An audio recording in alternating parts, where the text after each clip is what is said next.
Good afternoon, Mrs. Day. How Good to are see you? you. Welcome to Mumbai. Welcome to India. You live here in a wonderful place. I used to write looking at the sea here, Yes. and I couldn't write more than 3 sentences a day because I'd look at the mood of the sea, the tide coming in, all of that. And of course, the changing skyline, the building activity, which is frantic in Mumbai. Last time I was here, and the only time I was here, was 25 years ago. I need help and navigation. What can you do for me? You have come to the right woman because I'm a true blue Mumbaikar. I'm very much a Mumbai mulgi, as they say, a girl from the city. It's electrifying, it's scary, it's sinister. It's all the things that great cities should be. With this huge development of Mumbai, has a new breed of power brokers come to town? Is there a kind of divide between the new people and the older and more traditional people? New money versus old money, well, there's much more new money than there is old money. This is something that's hard to come to terms with. All the nouveau riche who are there flashing their labels, flashing their cars, flashing a lot of bling. But we have come to kind of accept it as part of change, and there's no point getting stuffy about it. Mumbai is a magnet, and it is a city which provides the most fantastic opportunities. It's almost like a Bollywood script. You can become a billionaire in one generation. What I want to do is to plunge myself into the bubble. How do I get in? I'll tell you what I can do. I mean, I do have a few wonderful friends, and I could make a few calls and see how it goes. I think you're a nice guy. I don't think there'll be a problem. Mumbai has a tremendously generous spirit, and I have some really fine friends.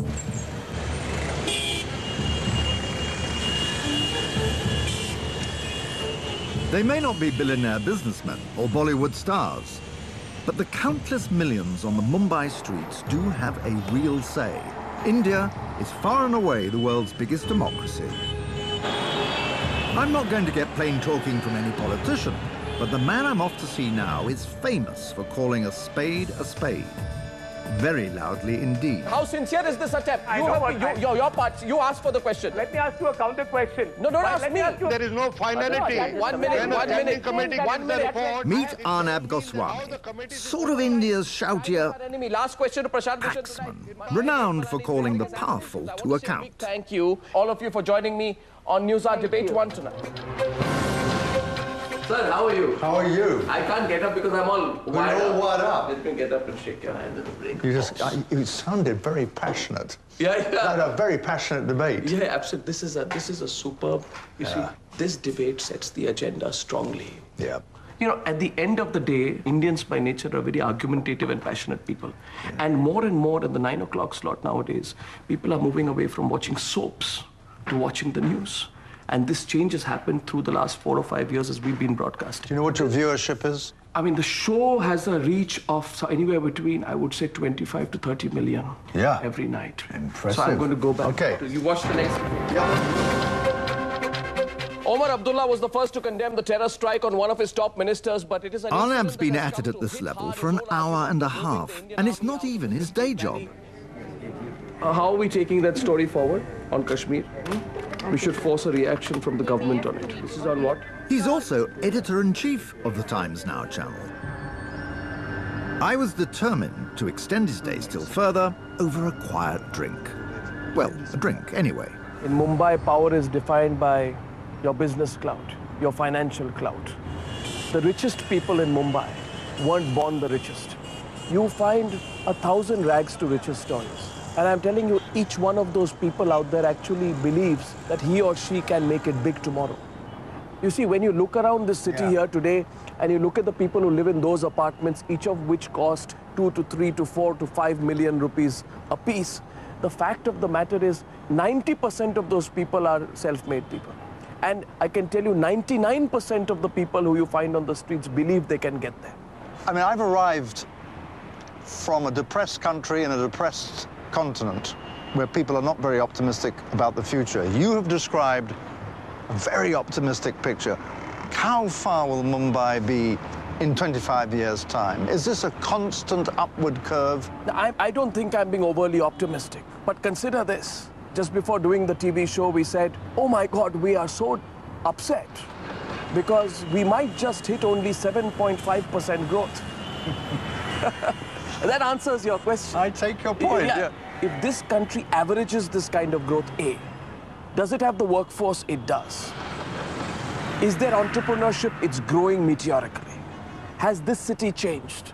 It has. So the future is when you come here 25 years from now, then you will find probably in this vicinity 25 other buildings as tall as this one. Simply put, I think 25 years from now, Mumbai will inevitably be one of the greatest financial centers of the world, because the Indian economy could outpace the Chinese economy as the world's greatest economy. And I wish when you come 25 years from now, you're going to have to say that I told you first. Arguably, it's because of people like Arnab, championing freedom of speech in a free society, that I'd back India in the big coming global race with China.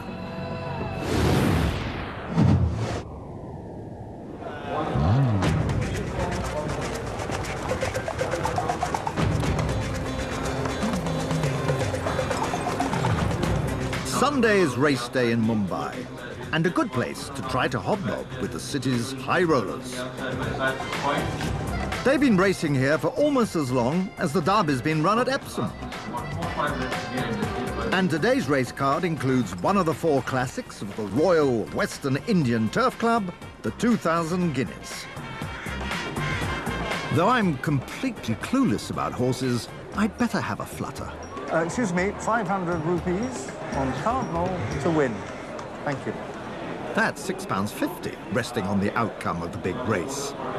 Shobha Day had come good on her promise of a warm welcome from her well-heeled, powerful friends. This is Ada and Natasha Poonawalla. They'd invited me to their family box. The Poonawallas' wealth comes from pharmaceuticals, but their passion is bloodstock, and I'd chosen my horse with care. There we go. They're about to start now.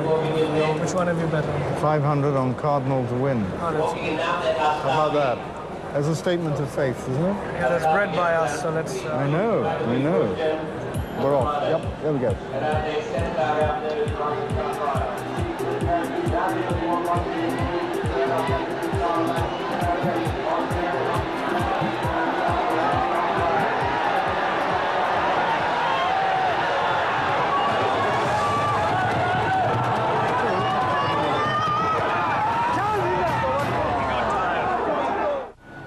The bad news was I was 500 rupees down.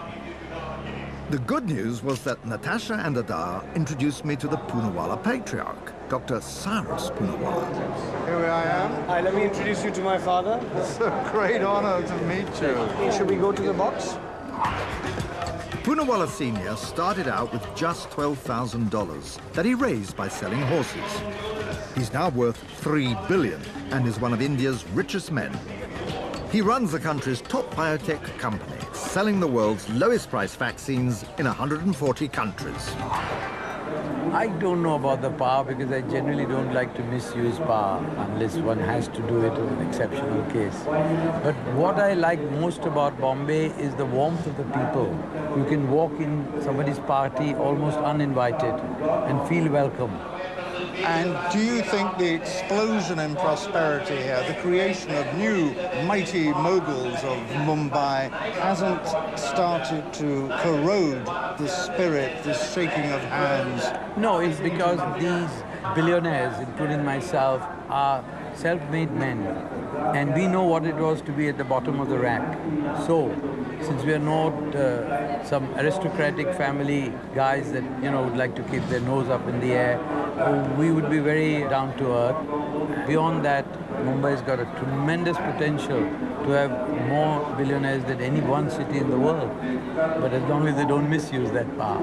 Do you worry that there's a great gulf opening up between those who are extremely wealthy and those at the bottom of the ladder? Yes, it is a very worrying thing, and what worries me is that it shouldn't lead to a revolution.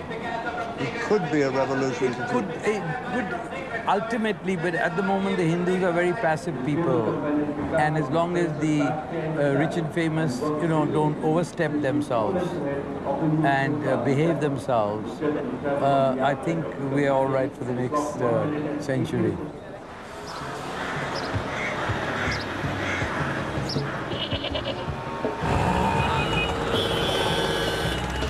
There's one thing ordinary people in Mumbai dream of even more than becoming a billionaire. And that's making it in Bollywood. As Mumbai Sunday draws to a close, one of its most popular malls is about to host its greatest celebrity. It's a mark of my complete ignorance that I'd barely heard of Shah Rukh Khan before I arrived in India. But put quite simply, Shah Rukh is the biggest star in the world. Shah Rukh is universally known as the king of Bollywood. Many more people have heard of him than Tom Cruise, and his audience is far bigger.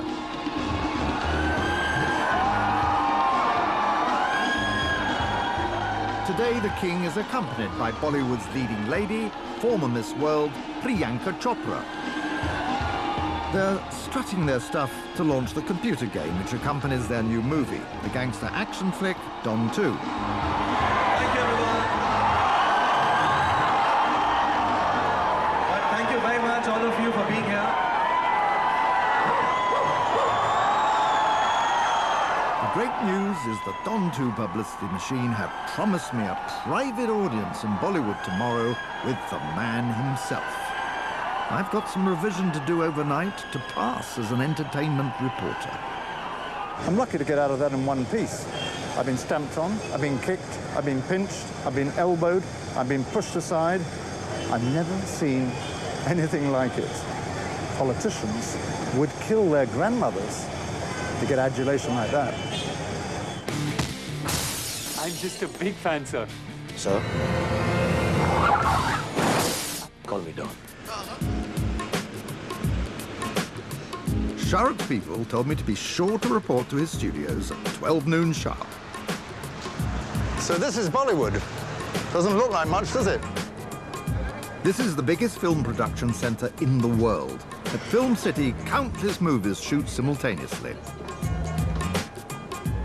I'd mugged up on Bollywood as much as I could, but it would be fair to say I was some way short of being an expert. Hi, how do you do? He's in charge of doing the set, is he? No, yes. He's He's a hero! Oh my God! I'm sorry. Can I shake your hand again? That was Ranbir Kapoor, and a bit like not recognizing Brad Pitt. Things weren't looking too promising for my meeting with the king. And it also looked like I had the entire Bollywood media pack for company. The plan seems to be this. Everybody from the press gets 15 minutes each, and that includes us. But actually, no one's got a clue how this is going to work out. If power is measured by how long you keep people waiting, Shah Rukh Khan is in a league of his own. That's 2 hours and 40 minutes. And if he ever turns up, it's power I want to talk about. Politics, money, force. That, traditionalists argue, is where real clout lies. But Shah Rukh can influence billions worldwide. That's not just soft power, it's the real thing. We've just been told it's 10 minutes. That's the 5th time. He's in fact now been coming in 10 minutes for a full 7.5 hours, almost enough time to fly from Mumbai to London. Let's say I've had a while to rehearse my moves. There he is. Mr. Khan, good evening. I'm Christopher Mayer from London. And before we go any further, can I give you a little gift? Thank you. Which is all the classic English Ealing comedies from the 40s and the 50s. Fantastic. Long before you were born, but they're quite amusing. Perfect entertainment for you. We've got this chair for you here. I'm not sure what he'll make of them. Bollywood's a long way from Ealing, and Alec Guinness doesn't burst into song in The Lady Killers.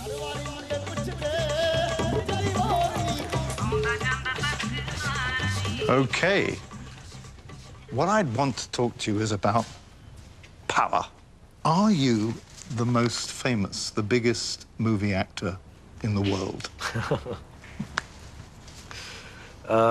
When I read it, and if it is written like this, I feel very happy.